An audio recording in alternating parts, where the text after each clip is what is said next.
Đây. Ôi, này, mòn vô chui đó. Du mày bỏ này. Này ăn du chứ giờ sẽ ăn á. Khát mà. Tuấn đâu?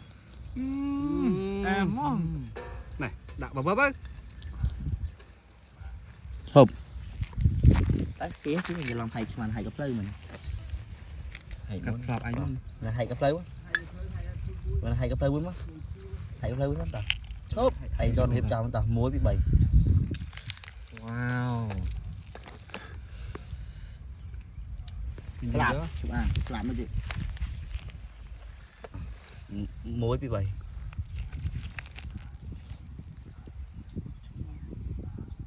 Muối tiền. Đổi sai bên căn mông nè, muối bị bầy.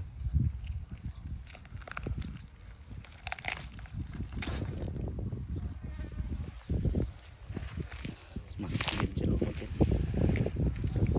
Đặt cái luộc căn nó cho luôn đấy.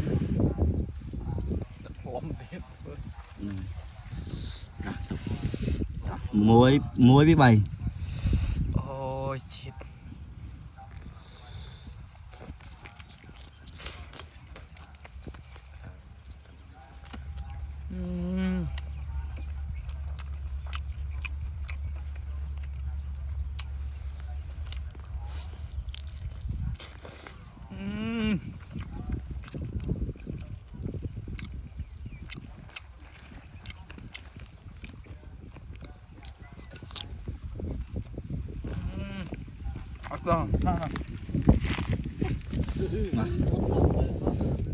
Muối bí bầy.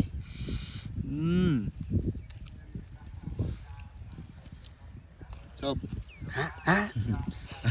Muối bí bầy.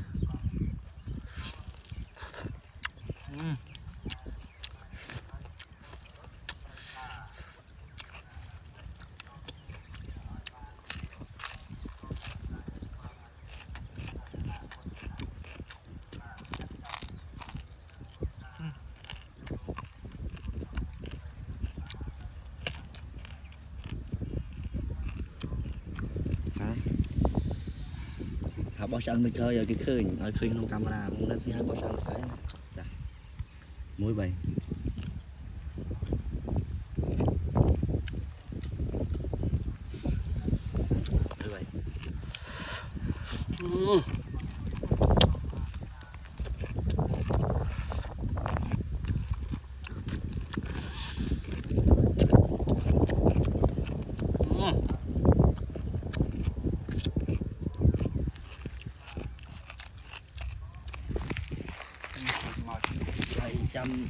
Trăm giây thập bẹ con bên nhóm mấy nhớ ta nhớ ta không biết tam trong giờ xí ra anh vậy đưa khăn nó lúc mưa ấy à muối bị bầy. Muối phơ phơ đi. Muối bầy. Chết đây nè. Chết đây nè. Cho mà anh tâm mau bên nào mình. Mà bị hoa đầy. Mà ngày lịch tua nè mà đo kia chắc ăn tâm mà đo đài. Tay. Đấy. Vậy. Trả lên muối bầy.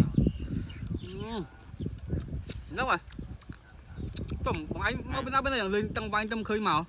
Màu bị hoa đầy kia. Về chắn màu tầm muỗng. À muối phơ phơ nữa. Ồ nhà muối không mấy? Rồi, à muôn rồi. Chắc ngon. Vậy tư anh đã khi mà đưa na cho nó on cho anh mấy. Từ na vô hẳn đi cùng không ai đi ấy chứ ấy. Tại để đảm biết đi bên mặt to thôi. Hờ xì lại nạp xế nhỉ. Bị mò toán áp xì mò đó. Đấy. Mà vâng. À lùi kia chẳng vã nè. Mò. Được.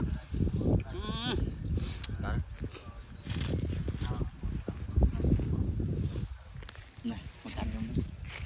Giờ bị chơi đã một đông trong.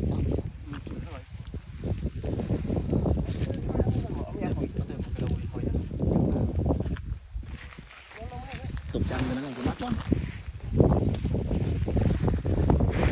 Nó này luôn, tìm tia. Sạch lại.